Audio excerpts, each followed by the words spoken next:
हम लोग ने अभी हमने देखा कि माया क्या है। ये ऐसी एक चीज़ है जिसके विषय में हम कुछ भी कह नहीं सकते, लेकिन जो वास्तविकता है, it's a fact of experience, and just because it is experienced, you cannot say it is actually real. Then is it unreal? You cannot say it is unreal. It is Mahabhuta, Adivachana. This is exactly which now we should apply this to everything in our experience. Our existence, our identity as a body. सोच के देखिए. Our identity as the body. Is it real? For the time being, yes, it's a fact of experience, you can't deny. But actually speaking, a time will come, you will realize that I'm not this. Then this very thing will become unreal. Why is this happening? It's an amazing. Our existence is body.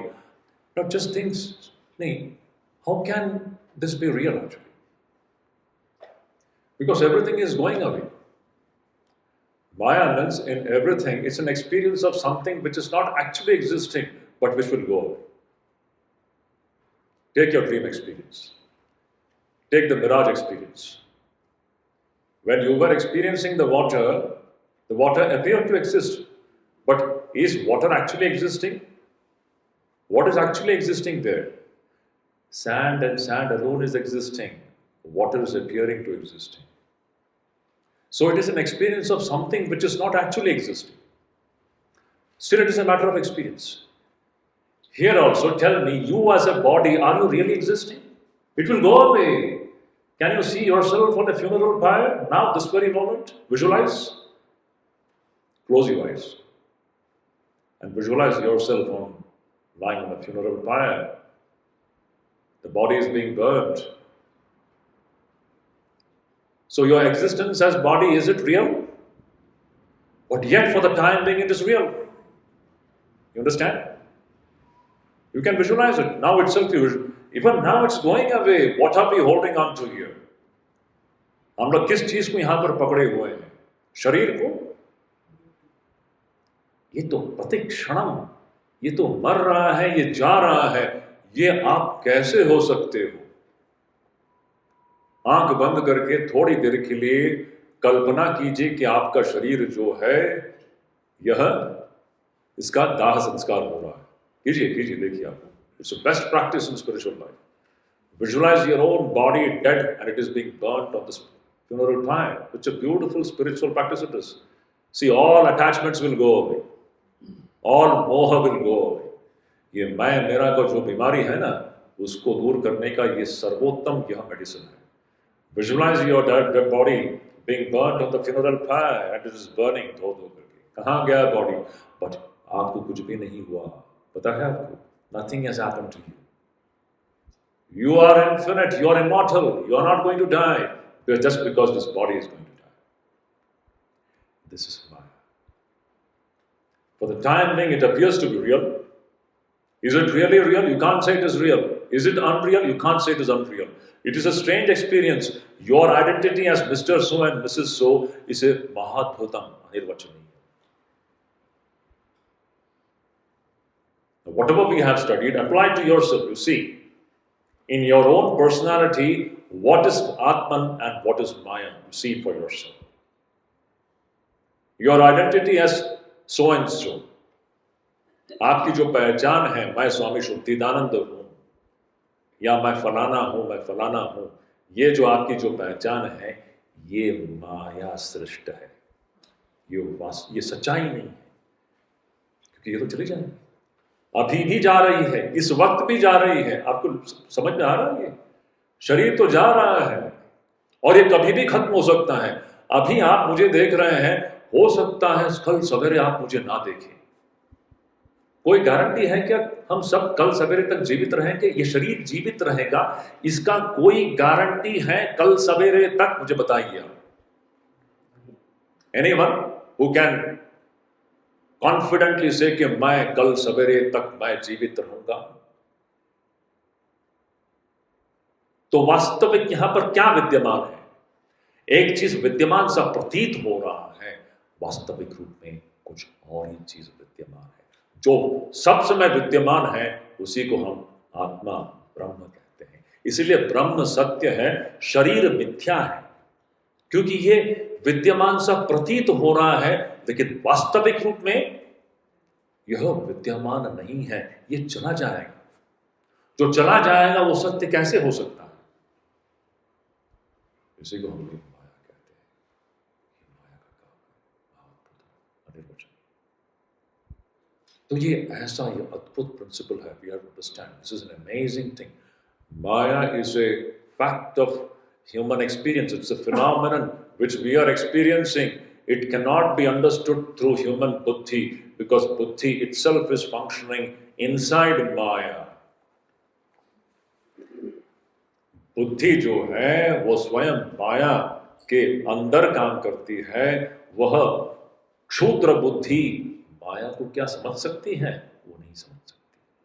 लेकिन जब हम बुद्धि को समर्पित कर देते हैं, तब हमको इस दिव्य, इस शक्ति की जो दिव्यत्व है और उसकी जो महत्ता है वो हमको समझ में आता है, और हमारा सर जो है अपने आप ही झुक जाता है, क्योंकि इसके अनुग्रह के बगैर कोई भी भगवत दर्शन या आत्मदर्शन नहीं कर सकता।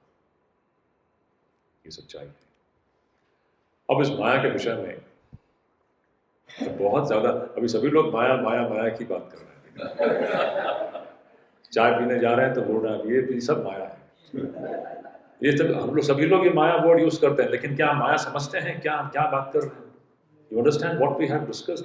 This is the most profound thing to be understood. It unravels the mystery of what we are actually experiencing.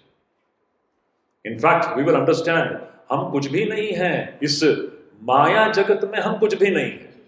वास्तविक में हम ब्रह्म हैं, वो अलग बात है, लेकिन जब तक हम माया के क्षेत्र के अंदर हैं, हम सिर्फ कठपुतली हैं इस शक्ति के हाथ में। We are just puppets in the hands of this. हमारे जीवन में जो कुछ भी होता है,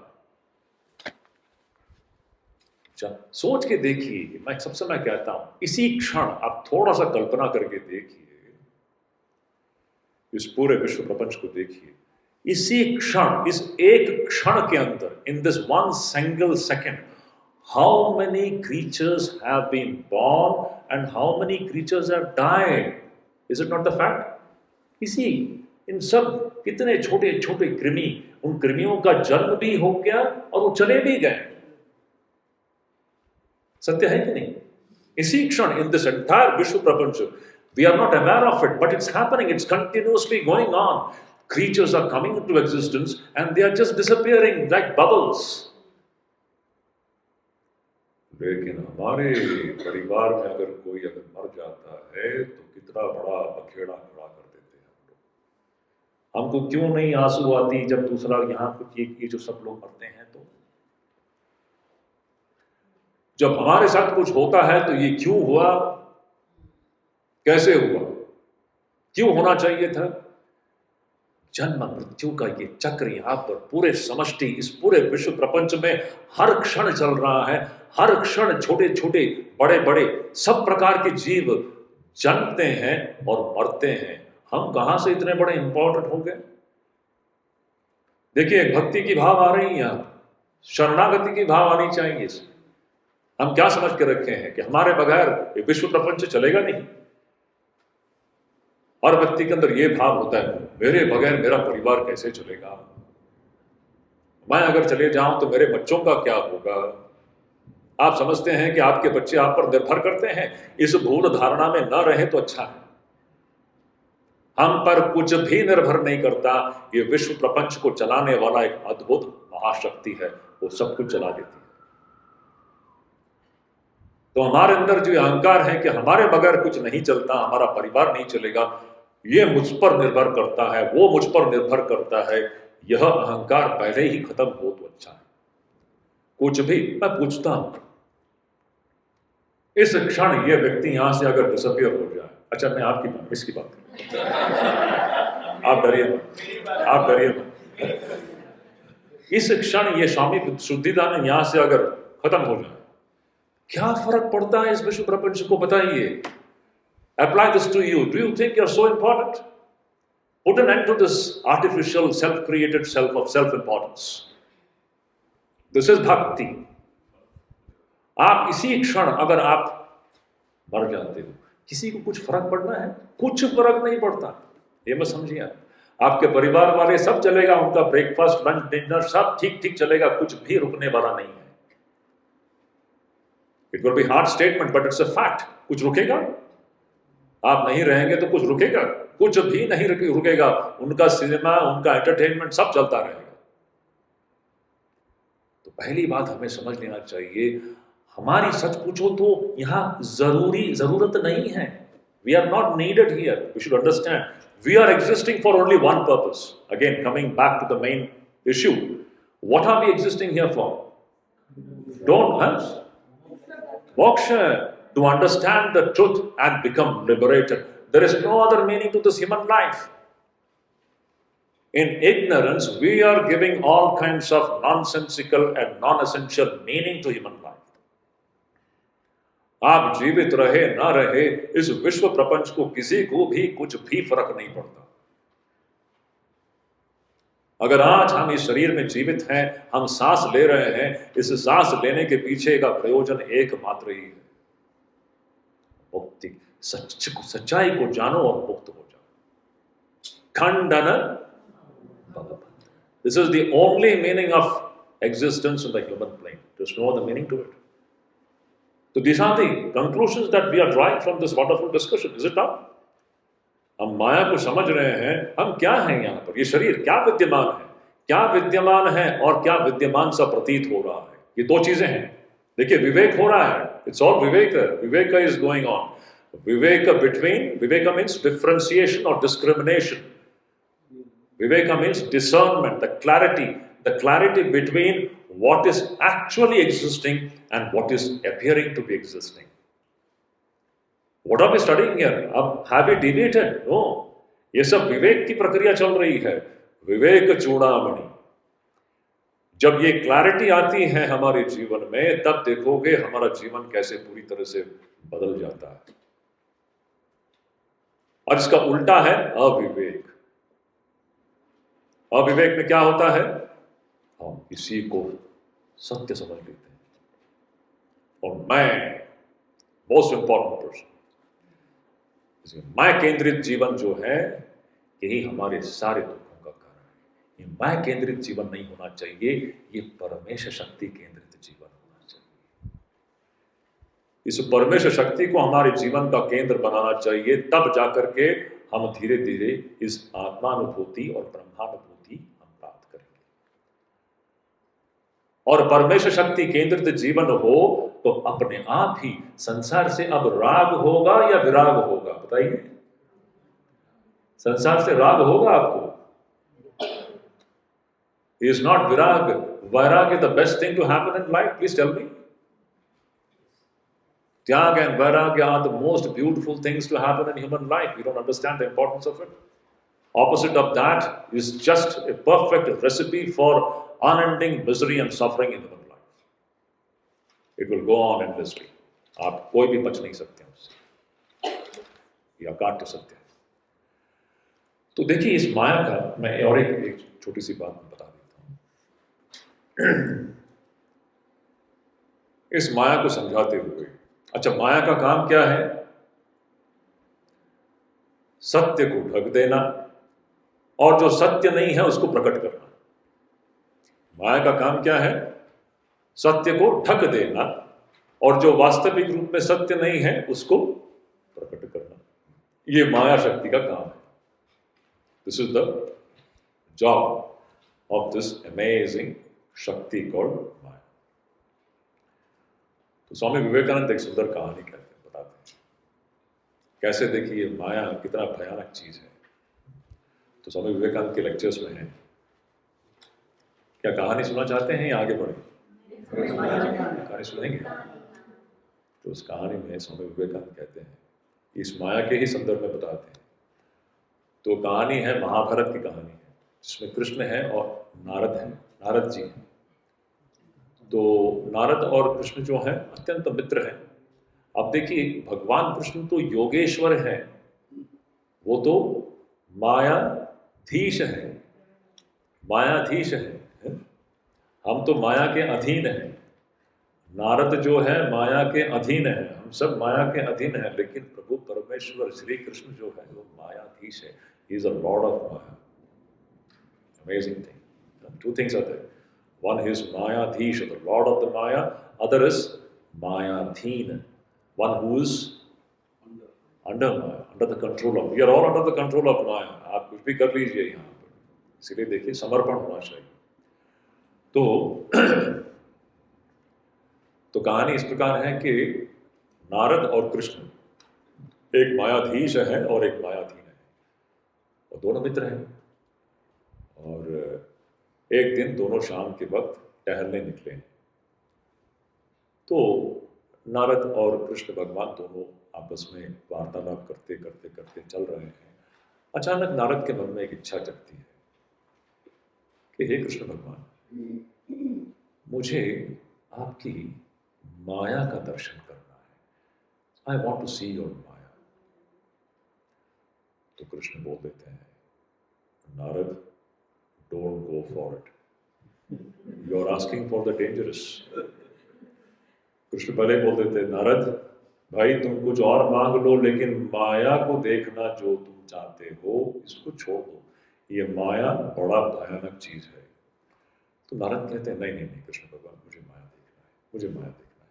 कृष्ण दोबारा कहते हैं, नारद तुम कुछ और चीज मांग लो, मैं दिखा दूंगा, लेकिन माया देखना चाहते हो इसको छोड़ दो, माया बड़ा भयानक चीज है, भयंकर है, भयावह है। फिर भी नारद नहीं मानते, कहते कि नहीं कृष्ण भगवान, मुझे माया देखना, मुझे आपकी माया देखना है। तो ठीक है, तो चलो। तो दोनों चलते चलते जा रहे हैं, और काफी दूर तक जाने के बाद कृष्ण भगवान नारद से कहते हैं कि हे नारद, मुझे बहुत प्यास लगी है, क्या थोड़ा सा पानी ला सकते हो मेरे लिए? तो नारद आसपास देखते हैं तो कहीं कोई गांव वाव दिखा नहीं दे रहा है, कुछ पानी का कुछ वहां पर स्रोत भी नहीं है। तो नारद कहते हैं कि कृष्ण जी आप बैठिए, यहाँ पर एक पेड़ है, पेड़ के नीचे बैठिए, देखिए वहाँ पर दूर एक गांव है, यहाँ से देखिए वहाँ उस पहाड़ के वहाँ पर एक गांव है, मैं जाकर के वहाँ से पानी लेके आता हूँ। ठीक है, जैसे दूर गांव है ना, यहाँ से वहाँ जाने में थोड़ा समय लग जाएगा, काफ़ी समय लग जाएगा। तो कृष्ण भगवान को उस पेड़ के नीचे बिठा करके नारद उस गांव की ओर चल पड़ते हैं, और काफ़ी दूर जाने के बाद नारद उस गांव में प्रवेश करते हैं। और गांव में प्रवेश करने के पश्चात प्रथम जो घर उसको दिखाई देता है, उस घर के दरवाजे में जा करके वो दस्तक देता है। He knocks at the door of the first house which he finds as he enters into that village, the first house. So as soon as he opens the door, he knocks the door. After some time, the door is opened. An extremely beautiful young woman comes and stands before him. Narada looks into her eyes. She is looking into Narada's eyes, and Narada is gone. See, माया भयंकर चीज है। कैसे हमें माया का काम क्या है? सत्य को भुला देती है। तो यहां क्या हुआ? नारद कृष्ण को भूल गए हैं। कृष्ण भगवान है, कृष्ण ब्रह्म के प्रतीक हैं, और उसके गांव जाने का प्रयोजन क्या था? पानी लाना। तो नारद अपने प्रयोजन को भी भूल गया और भगवान को भी भूल गया। क्या देख करके? एक अत्यंत ही युवा सुंदरी नारी को देख करके अत्यंत विस्मित हो गया। यही ठीक हमारे जीवन में होता है। देखिए, हमने हमारे जीवन में हमारे प्रयोजन को हम भूल गए हैं। हम यहां आकर के इस माया जगत को देख करके हम इस मनुष्य जीवन का मुख्य प्रयोजन हमें याद है क्या? भूल गए हैं। हम मनुष्य शरीर में जन्मे क्यों हैं? मुक्ति पाने के लिए मुख्य प्रयोजन को हम भूल गए, भगवान को ही हम भूल गए। माया का काम किया है, वो सत्य को ढक देती है और जो सत्य नहीं है उसमें हमें मोहित कर देती है। वह जो सुंदर स्त्री जो सामने आकर के खड़ी हो गई, जो सत्य नहीं है लेकिन सत्य सा प्रतीत हो रहा है, जो वास्तविक रूप में सत्य नहीं है लेकिन सत्य सा प्रतीत हो रहा है, उससे मोहित होकर के नारद कृष्ण को भूल गए। कृष्ण के लिए पानी ले जाना है यह भी भूल गए। अब दोनों के बीच में वार्तालाप शुरू हो जाता है। नारद और वो, नारद भी युवा है, वो डिस्क्रिप्शन बड़ा सुंदर है। Narad is also a young man, handsome man, and that woman is also an extremely young unmarried woman, extremely beautiful. Narad is also a young, handsome man, the prime of his youth, both of them, and they start conversing, talking to each other. That lady asks him to come inside the house. अंदर ले जा करके दोनों उसको refreshment देते हैं, जैसे कि सत्कार करते हैं, जैसे कि हमारे घर में कोई अतिथि जब आते हैं हम सत्कार करते हैं, उस प्रकार सत्कार करते हैं। सत्कार सब होने के बाद में पश्चात फिर वह महिला नारद से कहती हैं, आप अभी देखिए ऑलरेडी शाम हो गया है, आप कहाँ जाएंगे, आज रात रुक जाएंगे यहाँ पे। नारद मान जाते हैं, माया का काम कार्य शुरू हो गया। देखिए ऐसा ही होता है हमारे जीवन में। That night Narad stage there, और वही नहीं, उस महिला के पिताजी भी हैं घर में। पिताजी ऑल्सो एग्रीज, नो प्रॉब्लम, हाँ एक गेस्ट आया हुआ है, एक रात के लिए ठहरेंगे, ठीक है कल चले जाएंगे, let him stay. So both of them are very happy with the guest and they are the host and they are very nicely treating the guest. Narad को अच्छी तरह से अतिथि सत्कार जिसको हम लोग कहते हैं, सब सत्कार के साथ उसको वहां पर रात में रखते हैं। अगले दिन सवेरे हो जाता है, नारद और उस महिला के बीच वार्तालाप शुरू होता है और सारा दिन उनके बातों में ही कट जाता है। On that night also Narad stays there. In this way, ऐसे करते करते कहीं दिन नारद उसी घर में रहने लग गए और देखते देखते इन दोनों में सो कॉल्ड प्यार शुरू हो गया। सो कॉल्ड प्यार मैं कहता हूं क्योंकि वो प्यार नहीं है। आपने देखा है ना, जिसको हम लोग लव लव कहते हैं ना, this physical attraction is not love, this is all maya, this is all moh, this is all blindness. Let us make this point very clear. Love comes when you have Krishna consciousness.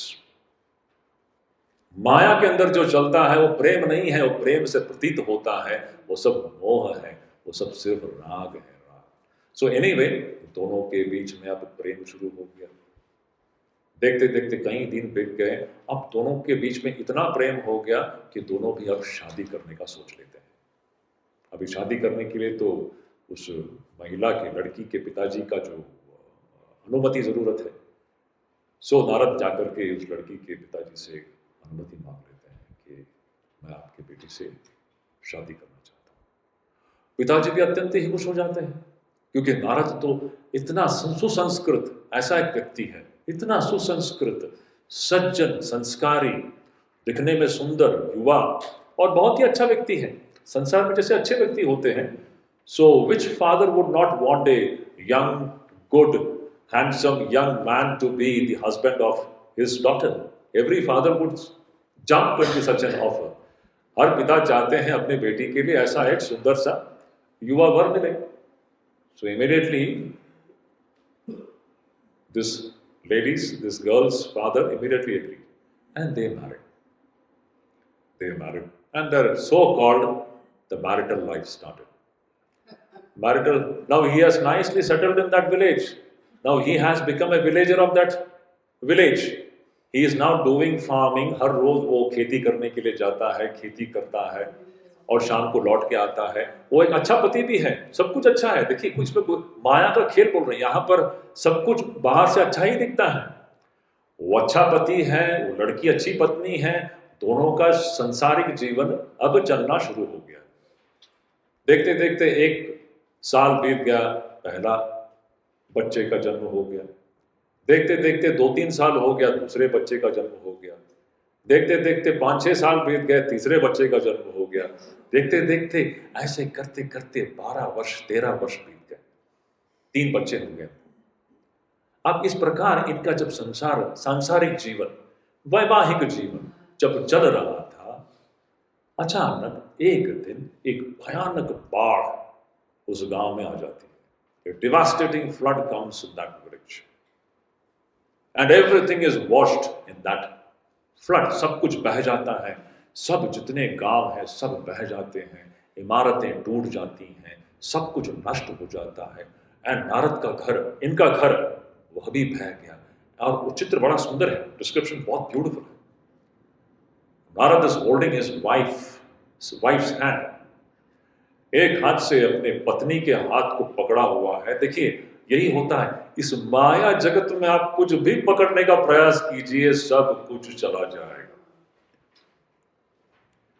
आप कुछ भी पकड़ के रखने का प्रयास कीजिए सब कुछ चला जाएगा, सब कुछ छीन लिया जाएगा। This is the simple fact, truth of this life. Nothing you can't hold, you cannot hold on to anything. Let us understand the moral of the story. So Narad now is he is holding his wife's hand, and the grip is very tight. Means he doesn't want to give up. My wife, मेरी पत्नी, पत्नी मोह हम छोड़ना नहीं चाहते। दूसरे हाथ से अपने एक बच्चे के हाथ को पकड़ के रखा है, और तीसरा बच्चा जो है एक कंधे पर बैठा हुआ है, और दूसरा, 3 बच्चे, एक को हाथ में पकड़ा हुआ है और 2 बच्चे उसके कंधों पर हैं, और एक हाथ से अपने पत्नी को पकड़ा हुआ है। और नदी का जो पानी है उसका तेज प्रवाह में सभी लोग खड़े हैं। somehow they are trying to save each other. Just imagine floods, flash floods में क्या हुआ था 2013 में। Just imagine भयानक दृश्य होता है जब floods होता है। So he is trying to save everybody. Then in that strong current, पहला उसकी पत्नी चली जाती है, पानी के प्रवाह में बह जाती है। And Narad screams anguish. देखिए हमारे जीवन में यही होता है, जब कुछ चला जाता है तो हम फिर रोने लगते हैं, रोना धोना और चिल्लाना शुरू कर देते हैं। The wife is washed away, then he is struggling to hold on to his son is also washed away, then the other child, all of them are washed away in the current of this flood. Finally, Narad himself is thrown onto the bank of that river. Somehow, he survives, but all others have dead and gone. And Narad, वह नदी के किनारे बैठ करके रो रहा है। हम समझ सकते हैं कि जब जिसको हम अपना समझते हैं अपने घर गृहस्थी में, अचानक कल तक वो व्यक्ति जीवित था, आज नहीं है। कैसा लगता है आपको? कल तक, अभी शाम तक कोई मेरे साथ बात कर रहा था, अब नहीं है। देखिए वास्तविकता है जीवन की, ये किसी के साथ भी हो सकता, कभी भी हो सकता, नो गारंटी। कोई व्यक्ति अभी तक था मेरे साथ, अब नहीं है। कैसा लगेगा? वो रो रहा है, सिसक के रो रहा है। उसी वक्त कोई पीछे से आकर के उसको ऐसा करता है, नारद मेरा पानी कहाँ है? मैं पिछले आधे घंटे से तुम्हारे पानी का इंतजार कर रहा हूँ। कृष्ण भगवान आकर के कहते हैं, Narad where is my water? I have been waiting for the last 30 minutes. Narad is looking at Krishna and he's understanding what has happened. And Krishna is saying, I have been waiting for 30 minutes. 30 minutes बोल रहे हैं, मेरा तो 14 साल बीत गया यहाँ पर। This is Maya. Experience of something which is not actually existing. Actually इस पूरे घटना में, इस घटनाक्रम में कौन वास्तविक रूप में विद्यमान है पता है? कृष्ण ही विद्यमान है, बाकी सब विद्यमान सा दिखता है। और कृष्ण हमारा स्वरूप है। अभी भी इसी क्षण हम लोग जो है यहां पर डिस्कस कर रहे हैं, अभी भी यहां पर विद्यमान क्या है? ईश्वर ही विद्यमान है, बाकी सब मिस्टर सो, मिसेस सो, स्वामी शुद्धिधन, ये विद्यमान सब प्रतीत हो रहा है। कोई भी वास्तविक सच्चाई में विद्यमान नहीं है, और यही माया है, भयानक है। सो ये हुआ कारण। अब लेट अस गो अहेड। अब देखिए, इसमें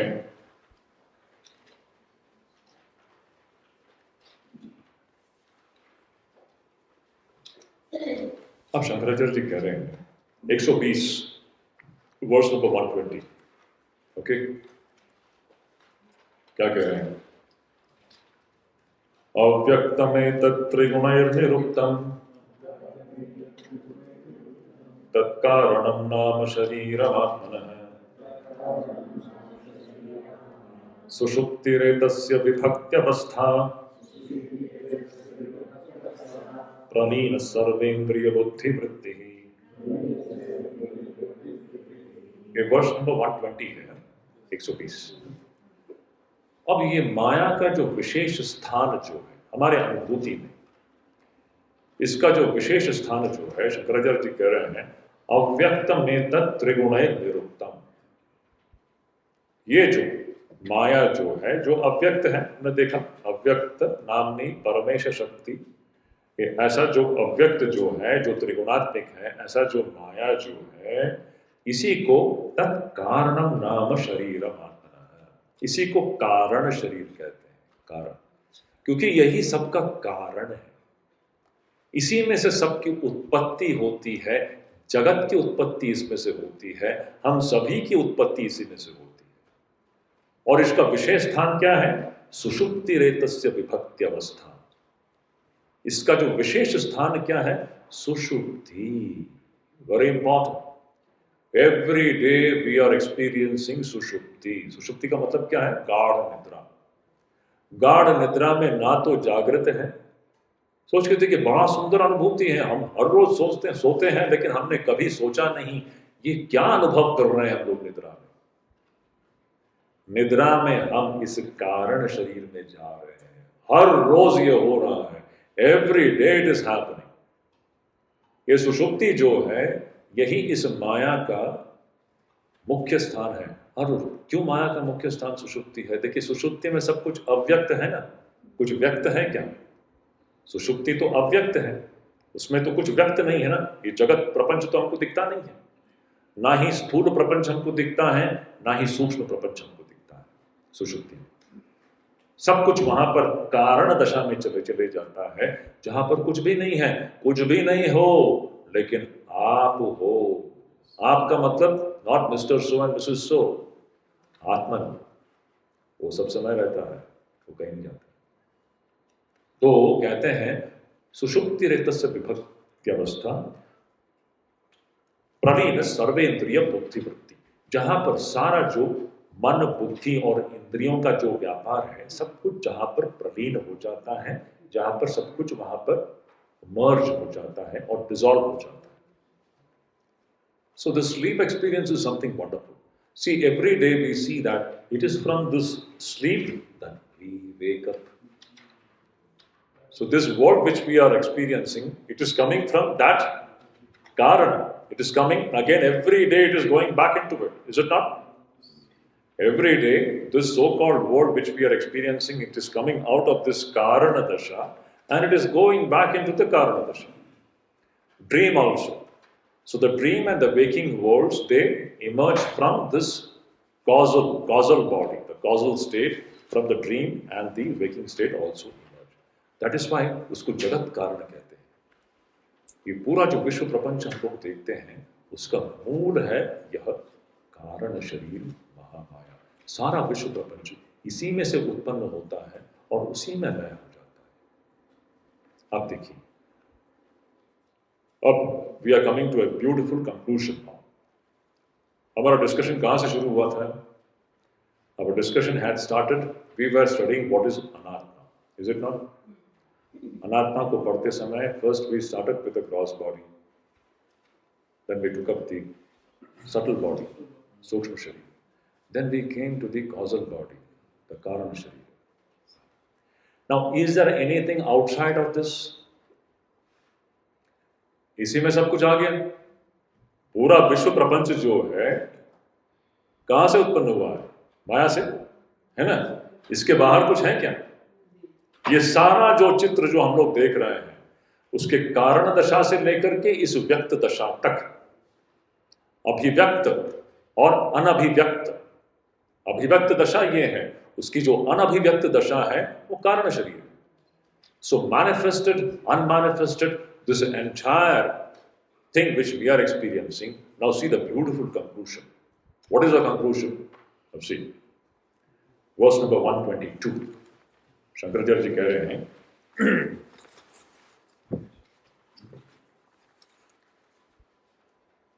देहेन्द्रिय प्राण मनोहमादयः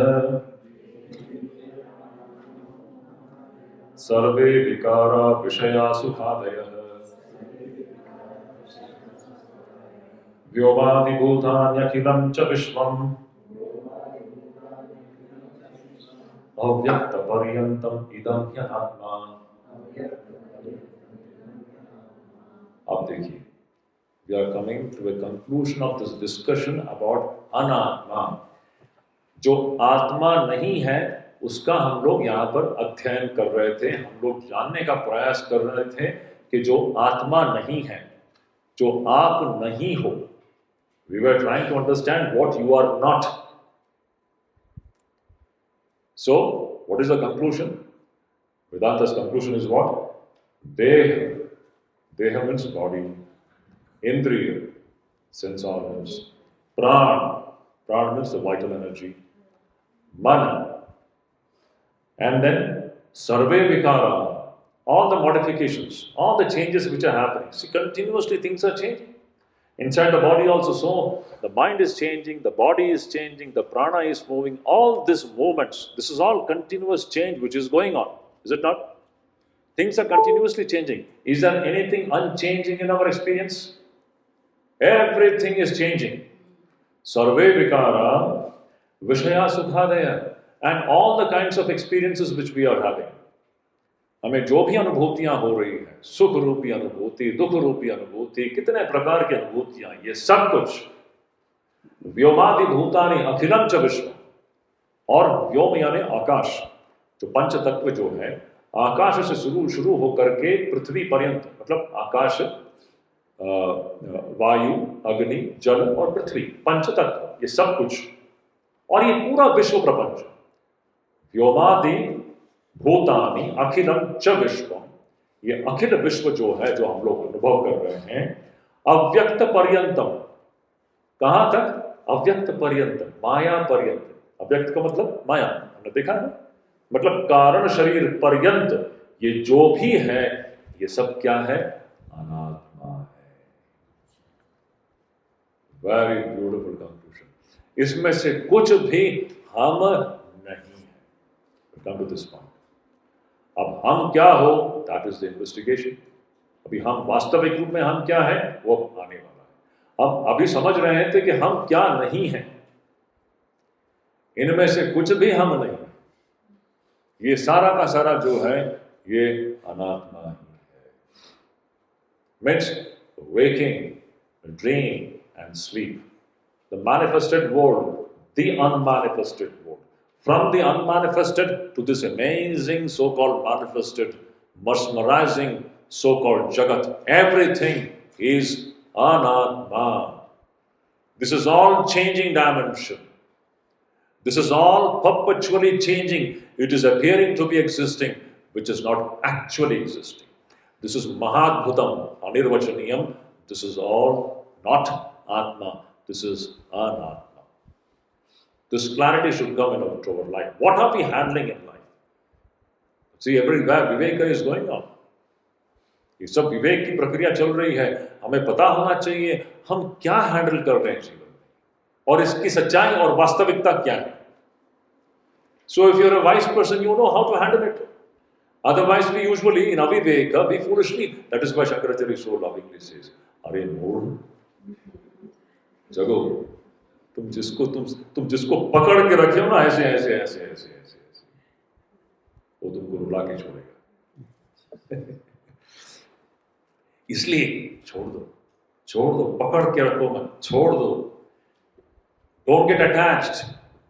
So see, now we have become attached, you know, what Shankaracharya spoke about it. राग रूपी रस्सी से हम लोग इससे बंध गए हैं, इसीलिए हम अत्यंत ही कष्ट में हैं। You understand? How we have got tied down to this changing dimension. ये सब अनात्मा है, अनात्मा से हमें मोह हो गया है। और राग रूपी रस्सी के द्वारा हम बंध गए हैं, और ये राग रूपी रस्सी बड़ा कठिन है इसको काटना। लेकिन काट सकते हैं, कठिन हो सकता है लेकिन असंभव नहीं। इसको काटना ही जीवन का मुख्य प्रयोजन है। जो इसको काट देता है वो अति सुंदर जीवन जी सकता है। इसलिए सब कुछ ठीक है, रहने दो, लेकिन अटैचमेंट नहीं होना चाहिए किसी के प्रति। पूरा भगवत गीता का सिर्फ एक ही टीचिंग है, detachment, detachment, detachment. Is it not? Bhagavad Gita कितने लोगों ने पढ़ा है यहाँ पे? Whole of Bhagavad Gita has got, कितनी बार कृष्ण भगवान अर्जुन से कहते हैं युद्ध कर, युद्ध कर, युद्ध कर, लेकिन कैसे? संगम त्यक्त्वा, संगम त्यक्त्वा, संगम त्यक्त्वा। Handle this world without attachment, without attachment, without attachment. Because this is Maya. Now you understand what is the meaning of Maya? Because Maya, this is Maya. Now you know what is the meaning of Maya. This is an experience of something which is not actually existing. So don't get attached to it. You will suffer if you get attached. You understand the logic of why detachment? Is it not the best thing to happen in human life? You tell me. When you handle this world with the spirit of detachment, you will be the most wisest person and you will be leading a most beautiful life, absolutely above all sufferings and misery. This is the art of living. There is something called art of living. जीने की कला। भगवत गीता हमें वो जीने की कला सिखाती है। कैसे जीना है? अनासक्त होकर के। कहीं किसी से आसक्त ना, किसी चीज को पकड़ के रखने का प्रयास मत कीजिए, आप विफल हो जाएंगे, आप हार जाएंगे। आप जीतेंगे या हारेंगे? इसलिए किसी चीज से आसक्त नहीं होना, अटैच्ड नहीं होना। ये अटैचमेंट ही है सारे हमारे समस्याओं का मूल जड़ जो है। Vivekananda keeps on talking about it in his complete books. The one main cause of human suffering is what? It is attachment. Attachment means we get stuck up. इसलिए मैं कहता हूँ जीवन, अभी हम लोग let us just wind up the whole discussion. So you know what is the secret of a wonderful life? जीने की कला, इसका क्या दर्शन शास्त्र हो सकता है? What is the philosophy? एक शब्द में हम कह सकते हैं चिपकना मना है।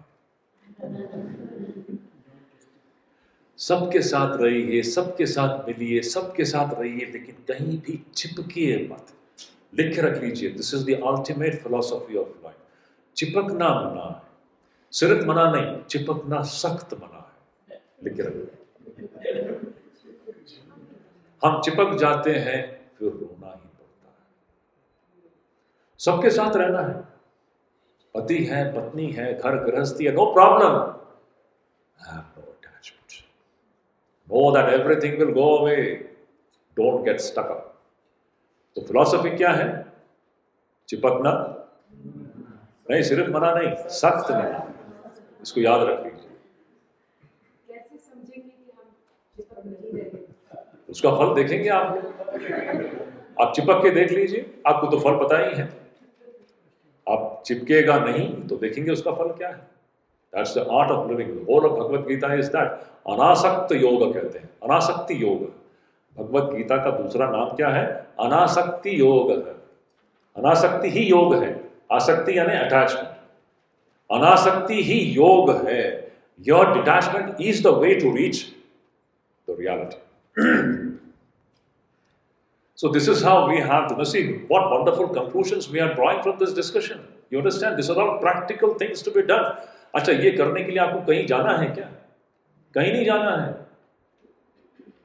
मैं कहता हूं, देखिए जीवन में परिवार वाले समस्या नहीं है, संसार समस्या नहीं है। हम जो दिखाई देता है यह समस्या नहीं है।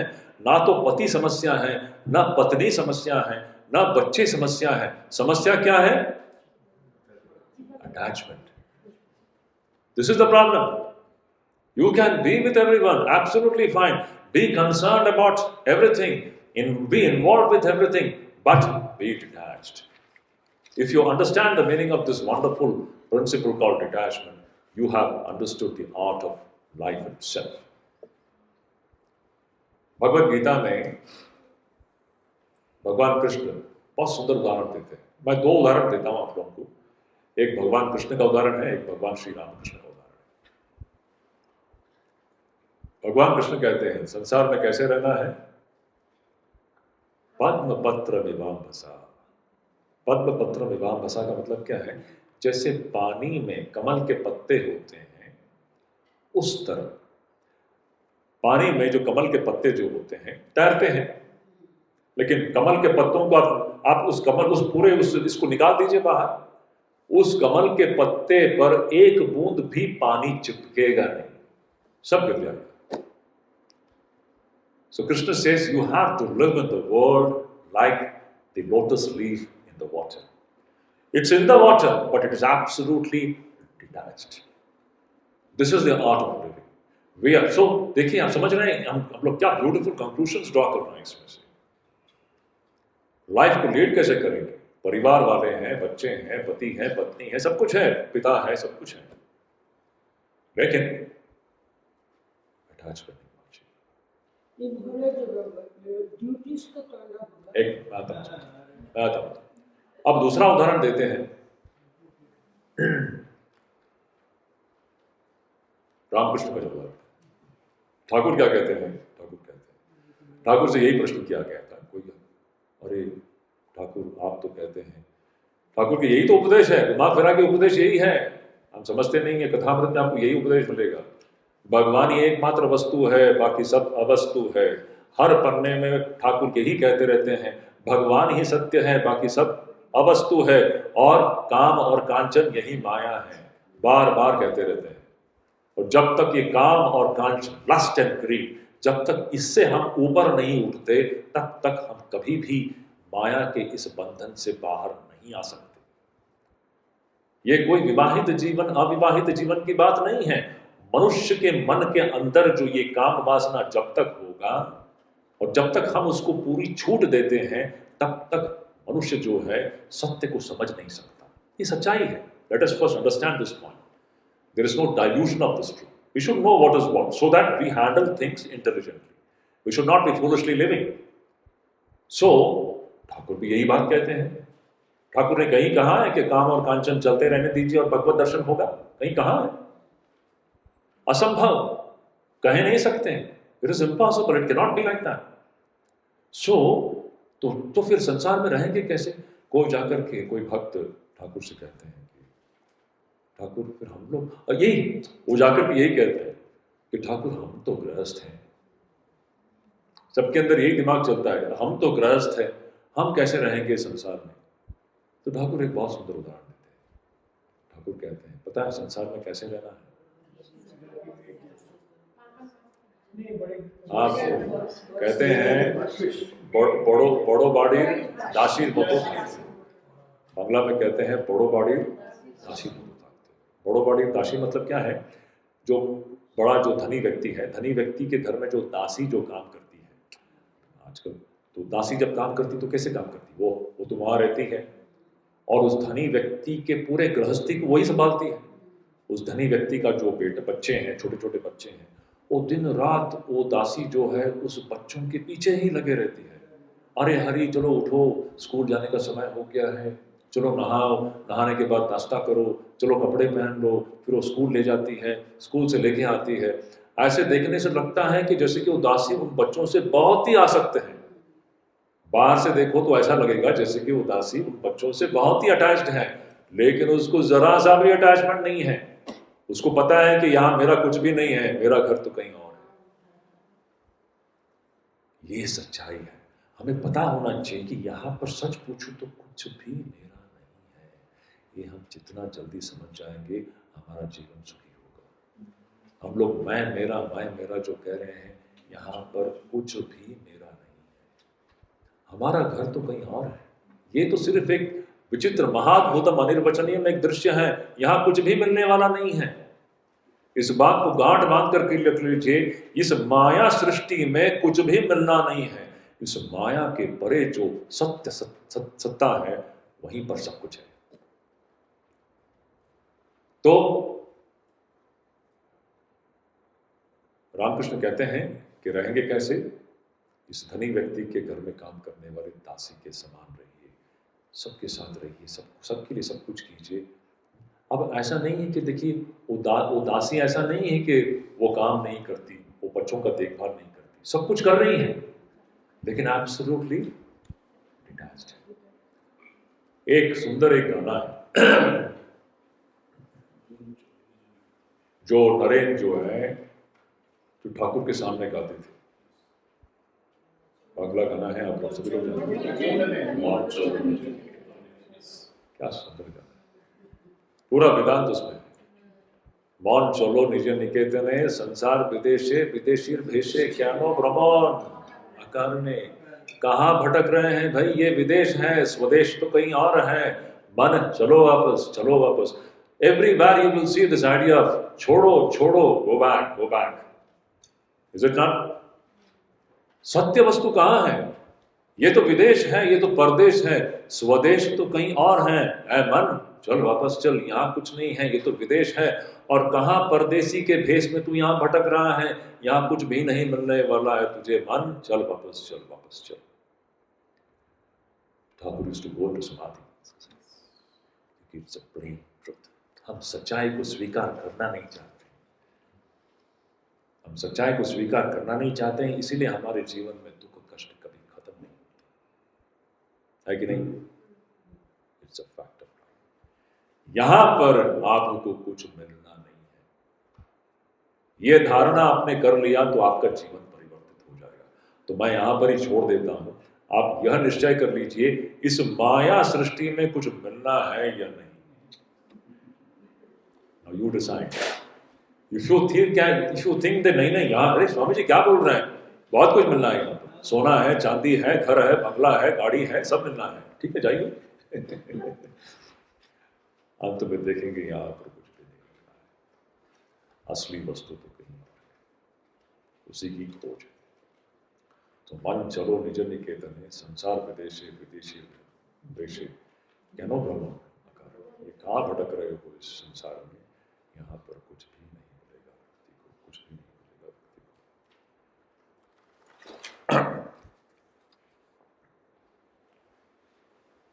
तो अब देखिए, हम लोग आगे बढ़ते हैं।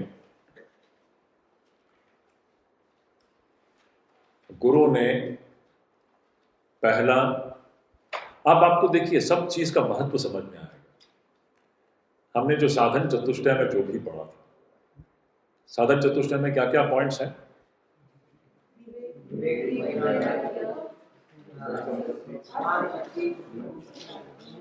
है ना? अब देखिए कितना महत्वपूर्ण है, बोलिए वैराग्य होना सही है या गलत है? ये सब जानने के बाद अगर आपको पता चल गया ये माया सृष्टि है, इसके प्रति राग होना चाहिए या वैराग्य होना चाहिए? आपका मन नियंत्रित होना चाहिए या अनियंत्रित होना चाहिए? आपकी इंद्रियां इस विषयों में डूबा रहना चाहिए या इंद्रिय निग्रहित होना चाहिए? Everything you can check it out. ये सब उपदेश कितना सत्य है कि नहीं, कि इंद्रियों को निग्रहित क्यों करना है? क्योंकि इंद्रियों के द्वारा हम इस माया जगत में हम लोग डूब जाते हैं, है कि नहीं? इंद्रियों के द्वारा ही तो लोग डूबते हैं। हम समझते हैं कि यहां पर भोग करके हम लोग सुखी होंगे, जैसे कि स्वामी विवेकानंद उस रेगिस्तान में दिखने वाले पानी को देख करके स्वामी जी यह सोच बैठे कि इस पानी को पी करके मैं अपने प्यास को बुझाऊंगा। उसी प्रकार हमको लगता है यहां पर विषयों को भोग करके मैं तृप्त होऊंगा। It is same, just like the water in the mirage cannot quench your thirst, similarly all these objective pleasures cannot make you तृप्त, क्योंकि एक्चुअली ये चीज नहीं है, यहां पर दिखता है लेकिन नहीं है, इसलिए यहां कोई भी तृप्त नहीं है। आप कितना भी भोग कर लीजिए, कितना भी व्यक्ति धनी हो, वो सबसे ज्यादा धनी हो, who is the richest man on this planet, whoever it is, he is an empty man as long as he doesn't know the truth। कितना भी शरीर से इंद्रियों से आप भोग कर लीजिए, व्यक्ति कभी तृप्त हो नहीं सकता। क्योंकि हम जिस चीज का उपभोग कर रहे हैं वो ऐसा है जो कि होते हुए भी नहीं है। कैसे वो हमें तृप्त करेगा? इसलिए तृप्ति सिर्फ आत्म वस्तु की अनुभूति से ही संभव हो सकती है, जो वास्तव में विद्यमान है। तो वास्तव में विद्यमान कौन है? भगवान ही विद्यमान है, बाकी सब विद्यमान, सब प्रतीत होता है। ये सारी चीजें एकदम हमारे रग रग में, हमारे खून में, हमारे बुद्धि में, हमारे शरीर के हर कण कण में ये चीज समा जाना चाहिए। It should be so deeply ingrained what is true and what is appearing to be true. This is spiritual life. बताइए, ये भक्त का लक्षण है, ये ज्ञानी का लक्षण है। अब समझ रहे हैं भक्त होने का मतलब क्या है?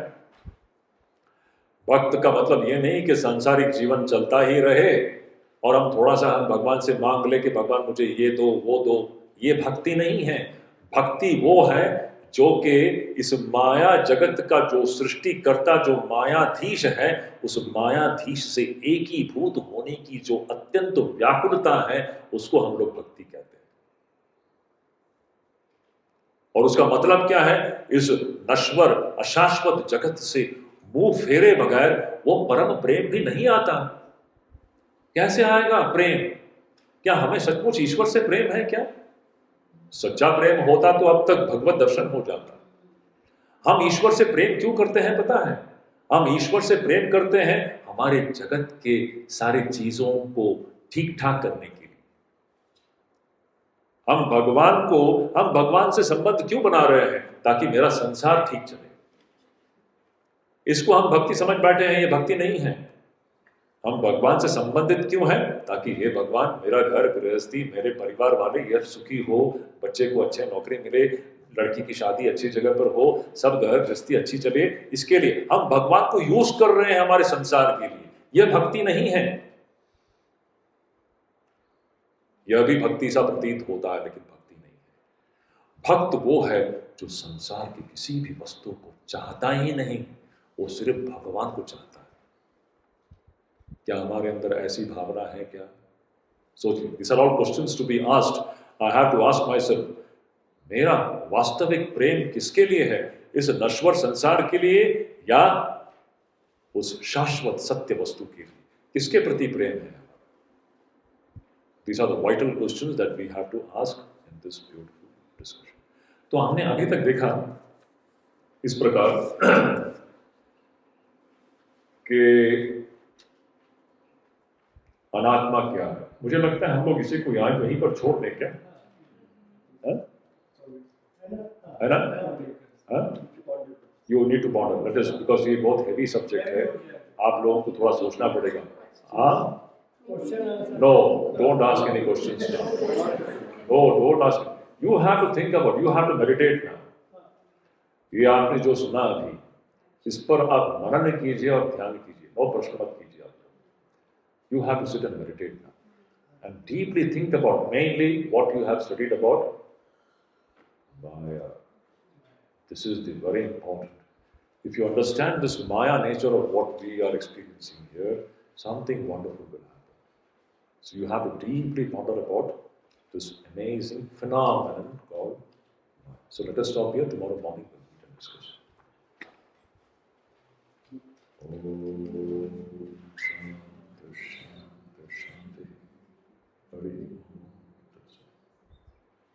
So tomorrow morning we'll meet at 9:30.